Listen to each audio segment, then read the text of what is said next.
Hi everyone, I'm Rincey and this is Rincey Reads. Today I'm going to be discussing the book Good Omens by Terry Pratchett and Neil Gaiman. Now, as I had mentioned in the book haul where I showed this book, this is my first time reading a novel by either author, so I'm not completely familiar with either of their voices or their writing styles, so this was an introduction basically for me. This book is basically about the apocalypse. The end of the world is coming by Saturday, and there's an angel and a demon who have been sent to Earth way back in the beginning of time, who have basically just stayed on Earth, you know, taking care of business for each side, I guess, and they realize that the Antichrist has been lost, so they need to go and find him by the time Saturday comes around. Of course, at the same time, because these two characters have been on Earth for so long, they have actually started to enjoy Earth, and they kind of don't want the world to end because they're not really looking forward to going back to their respective places, either heaven or hell. This is actually a really funny and really clever book. I didn't really know what to expect when I first picked it up because I never read anything by either author. I was actually reading this for the YouTube book club, but I didn't pick up the book in time to really catch up with all of the discussion videos that went up, so that's why I'm just doing a basic book review for it. And when I was watching those videos, you know, everyone just kept talking about how funny the book was and how smart the book was, and that is all definitely true. There's a lot of stuff happening in this book, and I also think that this book requires some background knowledge. If you don't know anything about the apocalypse or don't know any sort of apocalypse related stories, I'm not completely sure how much of this will make sense to you or how much of it will seem very funny to you, just because this is very much a parody on that, and so if you don't know the original material, then this isn't really going to seem that funny. There are a lot of characters in this novel. The character list, like, I looked at it before I started and it was so intimidating. So in the beginning of the book, or at least in my edition, I don't know if it's like this in every edition, there's a list of all the characters. And so there's this page and all of these people. The way this book is written, it goes, like, each chapter or section is broken up by a day, so it's like Friday, then Saturday, then Sunday, then Monday, so on. So it goes along like that, and then within those chapters, it'll jump back and forth between different characters' stories.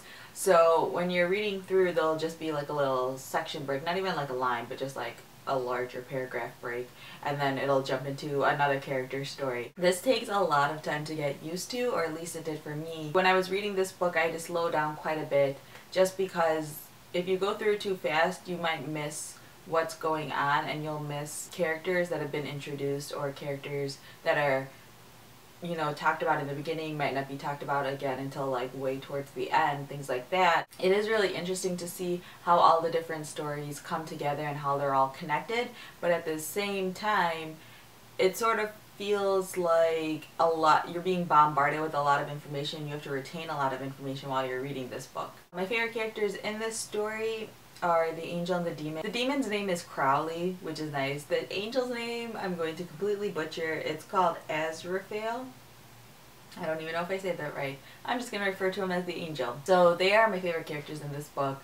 I think they're really interesting. I like their friendship a lot. It's really clever. The way that Neil Gaiman and Terry Pratchett have written them is that neither of them are completely good or completely evil the way you would think. They both are just very human.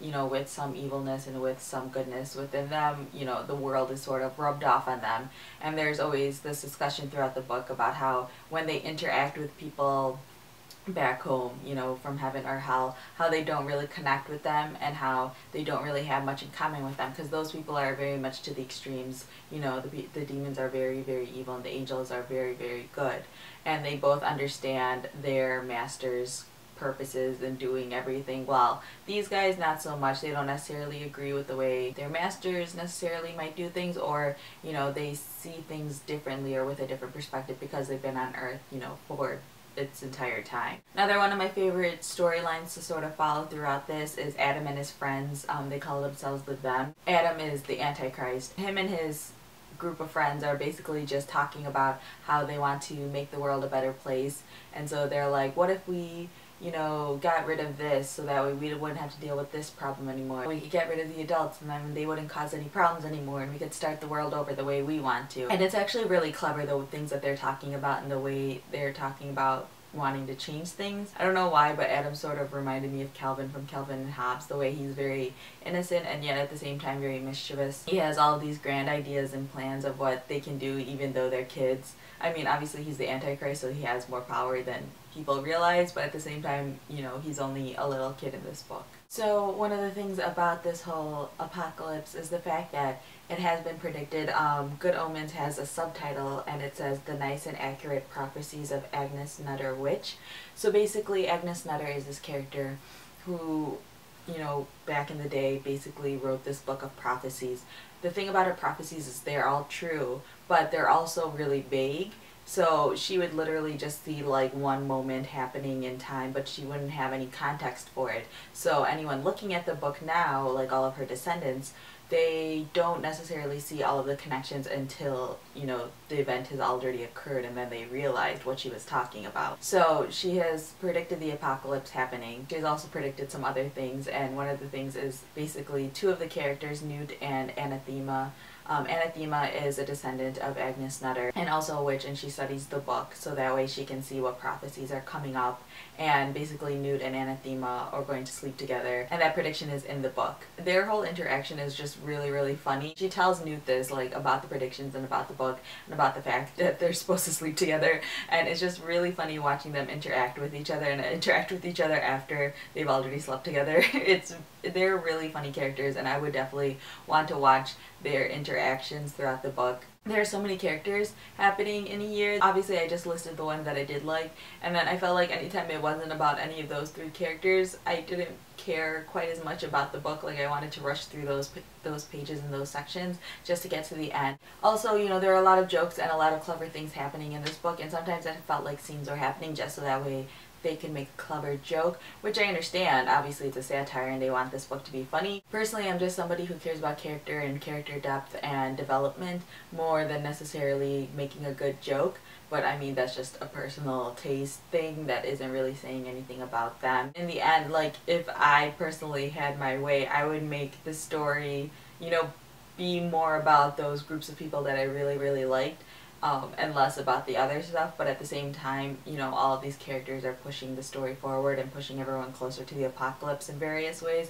so it's kind of hard to, you know, negate those. Oh, and one more thing that I thought was really funny about this book, it's just a little note that just made me laugh. Basically, in Crowley's car, he has like a tape deck, and any tape that goes into the tape deck ends up sounding like Queen.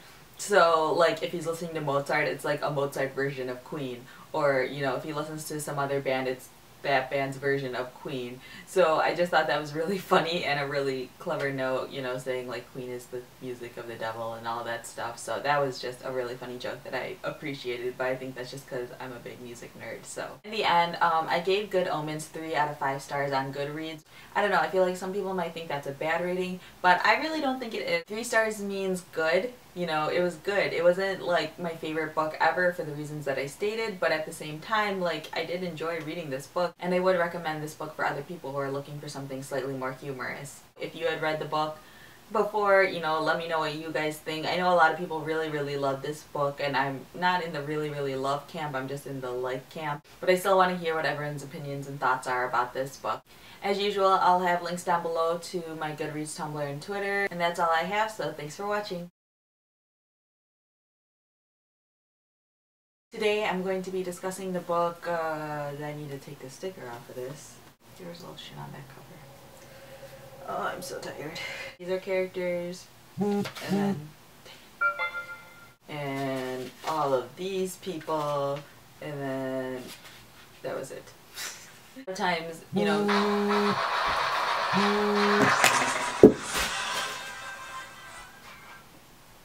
there's more about characters and character depth. Wrong with 3 stars. 3 stars, immense.